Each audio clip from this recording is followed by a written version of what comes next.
I think it's great that we made a deal today instead of playing games and maybe not making a deal at all. I think it's, I'm going to let you say it, but I think it's the biggest deal ever made. Thank you very much. Congratulations.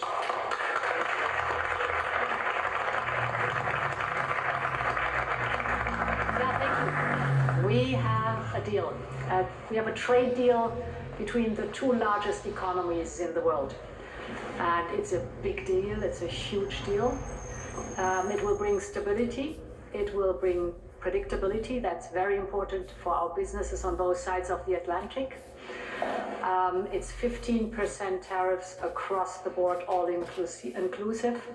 The investments Mr. President just described, that going to go to the United States and the purchases over there. Indeed, basically the European market is open. It's 450 million people. So it's a good deal. It's a huge deal. Yeah. It was tough negotiations. I knew it at the beginning, and it was indeed very tough, but we came to good conclusions from both sides. So again, congratulations and many thanks. Thank you very much. Thank you. Do you have any questions? How did we come to a deal so quickly? Did the European Union come there and get? I think we both wanted to make a deal. You said something that is very important. It's going to bring us closer together. I think this deal will bring us very close together, actually. Sort of, it's a partnership in a sense, but it's a very good point, and it's something that's very important.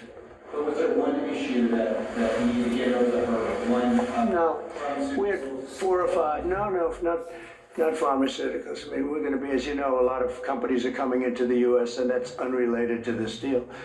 But it's, I think we this didn't just start today. We had a meeting. I wasn't sure. I said 50-50. I think you probably felt the same thing.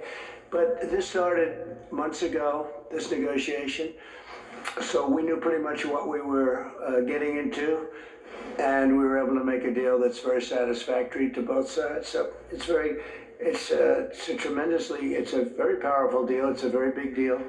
It's the biggest of all the deals. It will be the biggest of all the deals. So we're very honored to have done so, and your staff has been fantastic, and they've worked together long and hard. They worked hard and long, and many thanks to the teams on both sides. There was, as I said at the beginning, a heavy lifting you had to do, but many thanks also for the talks we had many times on the way to our goal, and now we made it, and that's good. That's really good. Anybody else? Yes, ma'am. I have a question for the EU Commission President. What are the U.S. concessions? What is the U.S. giving up in the deal, if anything? So the starting point was an imbalance, a surplus on our side and a deficit on the U.S. side. And we wanted to rebalance the trade relation, and we wanted to do it in a way that trade goes on between the two of us across the Atlantic, because the two biggest economies should have a good trade flow between us, and I think we hit exactly the point we wanted to find. Rebalance, but enable trade on both sides, which means good jobs on both sides of the Atlantic, means prosperity on both sides of the Atlantic, and that was important for us. And again, the energy is a very important component, because we have more energy than anybody else in that sense, and I think it was very wise that they buy a lot of energy, and it's great stuff, and it solves a lot of problems. So that was a great decision, I think. What about steel? On what? Steel. Steel is staying the way it is. The steel and aluminum, et cetera, that's a worldwide thing. That stays the way it is. We have chips. Did you discuss that as part of the agreement? Chips. Chips is, Howard, you might want to describe the chips, please, if you would.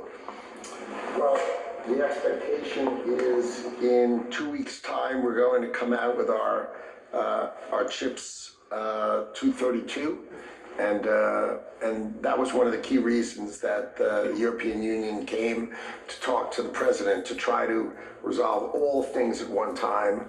And well, I'll let you wait for the 2 weeks until you get to announce your plan. But we are going to be bringing chip manufacturing back to the United States of America.